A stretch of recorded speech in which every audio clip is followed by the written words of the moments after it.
বর্তমানে আমাদের দেশের যে অবস্থা বা আমাদের যে রাজনীতি চলছে বা আমাদের যে আসন্ন ভোট, আমাদের মাননীয় প্রধান উপদেষ্টা যা ঘোষণা করেছেন তার উপরে আজকে আমাদের আলোচনা। আপনাদেরকে আমরা আমন্ত্রণ জানাচ্ছি। তো প্রথমে ভাইয়ের কাছে জানতে চাচ্ছি যে বর্তমান বাংলাদেশের কাছে আপনি কি চাচ্ছেন, বা বর্তমান যে ভোটটা আসন্ন নির্বাচন হবে সেখানে আপনার প্রত্যাশাগুলো কি কি? আমাদের তো নিরপেক্ষ নির্বাচন আমাদের খুবই দরকার। মানে বর্তমানে আমাদের দেশের যে পরিস্থিতি যে আগাইতেছে, মানে খুবই খারাপ দিকে যাচ্ছে আস্তে আস্তে। সামনে যে আমরা নির্বাচন শুনতে পাচ্ছি যে ফেব্রুয়ারিতে হওয়ার সম্ভাবনা আছে, তো এইটা মানে নিরপেক্ষ হইলে সবচেয়ে ভালো হবে। ভাইয়া আপনার মতামতটা যদি ব্যক্ত করতেন।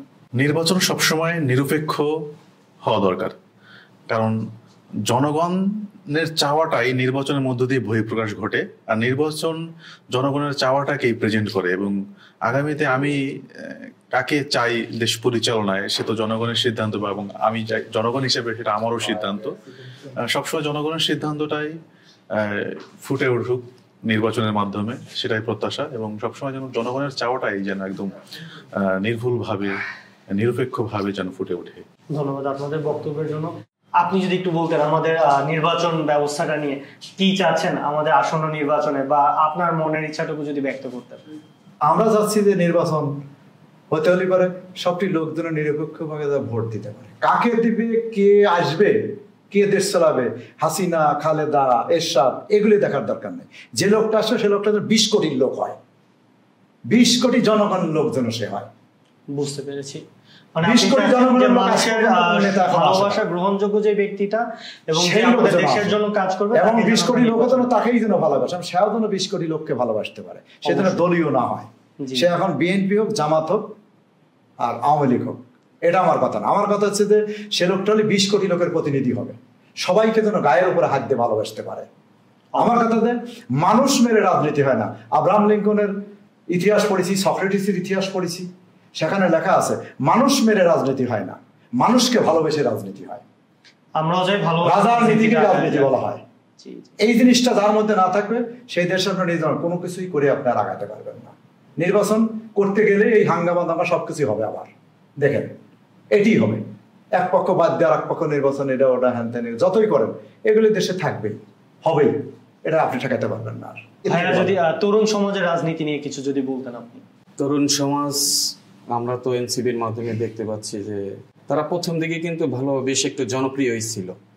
তারা যে সময় যা আলোচনা করে আওয়ামী লীগের বিপক্ষেই শুধু কথাবার্তা বলে, তারা যে ভবিষ্যতে কি করবে না করবে সেই বিষয়ে কিন্তু তারা অত বেশি করতেছে না, পিছনের কথাবার্তাই তারা বেশি টেনে আনতেছে বা তাদের বিরুদ্ধে কথা বলতেছে।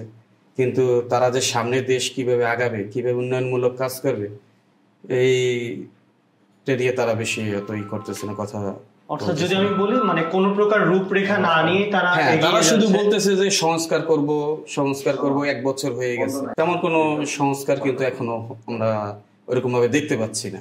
আপনি সংস্কার বলতে ঠিক কোন কোন সংস্কার হলে বা কোন ধরনের রূপরেখাটা যদি ওনারা পরিবর্তন করেন আপনার কাছে মনে হবে যে দেশটা আরো ভালোভাবে আগাবে, যদি একটু বলতেন। আসলে সংস্কার শব্দটাই তো এদেশের জনগণের কাছে নতুন। আসলে যে সংস্কার করবে আর যে সংস্কারটা দেখবে, এই দুইজন ব্যক্তি তো ক্লিয়ার না। যে ব্যক্তি সংস্কার করবে সে কি সংস্কার করবে, আর যে সংস্কারটা দেখবে সে কি সংস্কারটা দেখবে, এই বিষয়টা তো ক্লিয়ার না। যেমন আমি যদি আমার জায়গা থেকে বলি, আমি কি সংস্কার দেখব, বা বর্তমান যে অন্তর্বর্তীকালীন সরকার আছেন তারা কি সংস্কার করবে বা কতটুকু সংস্কার করলো বিগত 1 বছরে, তা কিন্তু এদেশের লোক খুব একটা ক্লিয়ার দেখে নাই। কিন্তু এদেশের জনগণ কি পাইলো সেটা একটা বড় প্রশ্ন। কারণ দিন শেষে তো আমার দেশের জনগণ কি পেল সেটাই মুখ্য বিষয়। সেই জনগণের প্রাপ্তির জায়গা থেকে রাজনৈতিক দলগুলো বরাবরই হতাশ করেছে এদেশের জনগণকে। কিন্তু তাদের রাজনীতিটা হওয়া দরকার ছিল এদেশের জনগণের স্বার্থ রক্ষা করে। অবশ্যই স্বার্থ রক্ষা না করে আমরা কখনো এগিয়ে যেতে পারবো না। হ্যাঁ, আর আমাদের দেশের যদি সবচেয়ে বড় যে সমস্যাটা সেটা হচ্ছে কর্মসংস্থানের সমস্যা। আর এই গণ অভ্যুত্থানের পরে কিন্তু এই কর্মসংস্থানের সমস্যাটা কিন্তু আরো বেশি প্রকট আকার ধারণ করছে। কিন্তু এই বিগত 1 বছরে যদি এই অন্তর্বর্তীকালীন সরকার যদি এই একটা জায়গায় খুব ভালো কাজ করতো, এদেশের জনগণের যেন ভালো একটা কর্মসংস্থানের সুযোগ সৃষ্টি হয়, তাহলে কর্মসংস্থান থাকলে কি হবে, মানুষ কিন্তু অন্য বাজে কাজে একটু কম লিপ্ত হয়, মানে অন্যায় কাজের দিকে একটু কম ধাবিত হয়। কারণ মানুষ যখন নিজের কাজটা নিয়ে ব্যস্ত থাকে তখন কিন্তু তার অন্যের পিছনে লাগার সময় থাকে না, অন্যকে নিয়ে এত আলোচনা এত সমালোচনা করার সময় থাকে না। মানে কর্মব্যস্ত জীবন দরকার, এবং কর্ম না থাকলে যেমন নিজের উন্নয়ন হয় না, তেমনি পরিবারের উন্নয়ন হয় না, আর পরিবারের উন্নয়ন না হলে সমাজের উন্নয়ন হয় না, আর সমাজের উন্নয়ন না হলে একটা দেশের উন্নয়ন হয় না। আমরা চাই দেশ এগিয়ে যাক। ভাইয়া যদি একটু বলতেন। ছোট ভাই যেটা বললো হ্যাঁ, যে আমরা এই বলছে ওই বলছে, এই এনসিপি অমুক, সিসি অমুক, বিএনপি অমুক, আওয়ামী লীগ, আমরা জনগণ কি পাইছি? আমি কিন্তু ক্লাস 3-তে পড়ি, তখন হচ্ছে 73 সাল, 1-এ পড়ি, তখন থেকে শেখের একটু অংশ দেখছি হালকা, জিয়াউর রহমানের অংশ দেখছি, সাত্তার প্রেসিডেন্ট দেখছি, এরশাদ দেখছি, খালেদা দেখছি, সবারই দেখছি। আমাদের জনগণ কিন্তু আমরা কিছু পাই নাই, এবং 20 কোটি লোকের পক্ষেই কিন্তু আমি কথা বলবো, কেউই পাইনি আমরা কিছু, এখন পর্যন্ত কিছু পাই নাই। আপনি এই নির্বাচন আর একজন আবার আসবে ভালো, সেও তো চালাতে পারবেন, আমি আগেই বলে দিলাম কথাটা। কারণ চালাতে পারবেন এই কারণে দেশে দুর্নীতি অমুক, নির্যাতন, দখলবাজি অমুক, এগুলি থাকবে, চলবে, এবং বরং আর বেশি হয়েছে, আরো হবে, এগুলি থামবে না। তে নির্বাচনের কথা বলতে চান আপনি, এমনিই তো আমরা খারাপ, নির্বাচন তো সামান্য একদিন হলেই শেষ, কেনা হবে, সে হলে পরে সে আবার কি হবে। আর আমরা ওই রকমই থাকবো, আমরা কেউ জমি দখল করব, কারোর নির্যাতন করব, নারী নির্যাতন, শিশু নির্যাতন, মাদক দ্রব্য দেশে যেভাবে ঢুকছে, এটা কিন্তু আমার মনের থেকে বলছি। জি জি, প্রত্যেকটা ফ্যামিলি এই জিনিসটা যদি দূর না করে কোনো সরকার, সে থাকতে পারে না। যতই আপনার নির্বাচনে আওয়ামী লীগ আর বিএনপির ক্ষমতার জামাতের বসান, জামাতও পারবে না। ওই যে হুজুররা যে টুপি মাথায় দিয়ে করতেছে, আমরা সব কিছু করে দেবো, ও 1 ঘন্টাও থাকতে পারবে না, আমি যদি ভালো না হয়, দেশের জনগণ যদি আমি ভালো না হয়। আমরা জনগণ সমস্তই 99 জনই খারাপ হয়ে গেছে, আমার নিজেই বলি আমিই তো খারাপ, আমি একজনের কি বলতে যাবো, সবাই কিন্তু এরকম হয়ে গেছে। এর আগেও যেমন আমরা দেখেছি যে সশস্ত্র বাহিনী স্ট্রাইকিং ফোর্স হিসেবে ছিল, বা থাকলেও তারা হয়তো একটু নিষ্ক্রিয় ভূমিকা পালন করেছে। আপনার এবার কি মনে হচ্ছে, এবারে যদি তারা সশস্ত্র বাহিনী মাঠে থাকে, সেই ক্ষেত্রে কি জনগণ আকর্ষিত হবে এই ভোটের দিকে, বা তরুণ সমাজ? যেহেতু আমরা আগে দেখেছি, আগের যে 2টা ভোট বা 3টা ভোট বলেন, তরুণ সমাজ একটা অনীহা বোধ করে ভোট দিতে। সেই ক্ষেত্রে আপনার কি মনে হয়, ভোটটা কি এবার আকর্ষণীয় হবে? আপনি যে কথাটা বলছেন ঠিক, মানে মানুষের এখন কিন্তু আগে যেমন একটা উৎসব কাজ করতো যে ভোট দিতে যাব, যেটা গ্রামে একটু বেশি এটা কাজ করে, কিন্তু শহর অঞ্চলে মানুষ এখন এই ভোটটা নিয়ে অত চিন্তা ভাবনা করে না, হয়তো সাধারণ ছুটি হিসেবে কাটায়, এবং এটা এত গুরুত্ব দিতে চাচ্ছে না। কারণ এখন সবাই একটা মাথায় কাজ করে যে ভোট দিলেও আমি যারে দিব ন্যায্যভাবে ভোটটা সে পাবে না, বা দেখা যাচ্ছে আগের থেকেই ভোটটা আপনার কাউন্ট হয়ে গেছে, এরকম ভাবে চলতেছে আর কি। এই জন্য মানুষের আস্থাটা দিন দিন হারিয়ে যাচ্ছে আমাদের ভোটের প্রতি।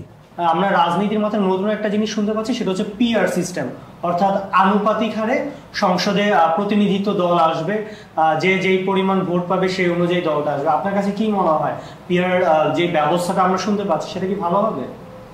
ওইটাই যদি হইতো, তাহলে তো জাতীয় সরকার গঠন করে তো দেশ চালাতে পারতো, জাতীয় সরকার গঠন তো করা হইতো না। জাতীয় সরকারের সাথে পিআর এর কিন্তু একটা পার্থক্য আছে, যদি আমি একটু বলি, যে ওখানে আনুপাতিক হারে হারে একটা দল বা আসবে, 2টা বা 3টা দলও আসতে পারে, যে যেই পরিমাণ রাজনীতি মাঠে বা নির্বাচনে ভোট চেয়েছে, ওখানে আসলে সেই পরিমাণে আনুপাতিক হারে একটা আসে প্রতিনিধিত্ব। আবার জাতীয় সরকার গ্রহণ করলে তো একই নিয়মই আসে, কিছু কিছু লোক সবাই মিলে, ভালো ভালো লোক মিলে একটা দেশ চালানোর জন্য সবার সাথে সবার সম্পর্ক থাকে, সমাজকে ভালো করা, সব মিলেই আমরা এক সমাজে বাস করি, ওটার এটা একই কথাই আসে।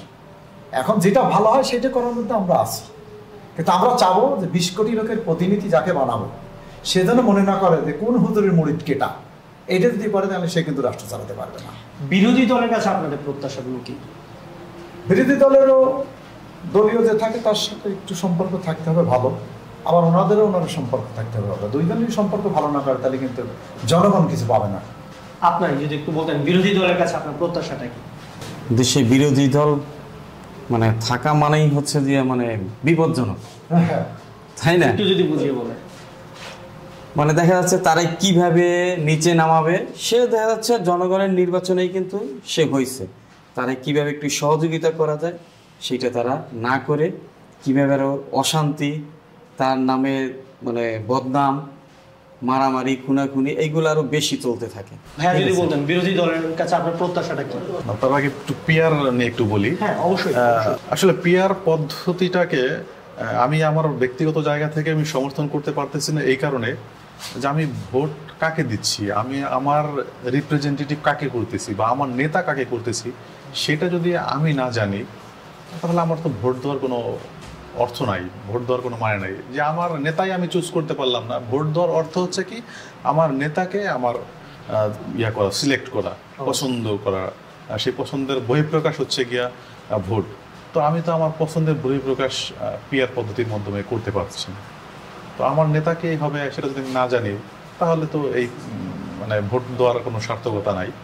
আর ব্যাপারটা হচ্ছে কি এই 300 আসন কেউ যদি 5% ভোট পায়, সে 2-3টা আসন পাবে, তাহলে সেই একটা দল সে কাকে ওই 300 সদস্যের আসনের সদস্য করবে, কোন 3 জন ব্যক্তি হবেন?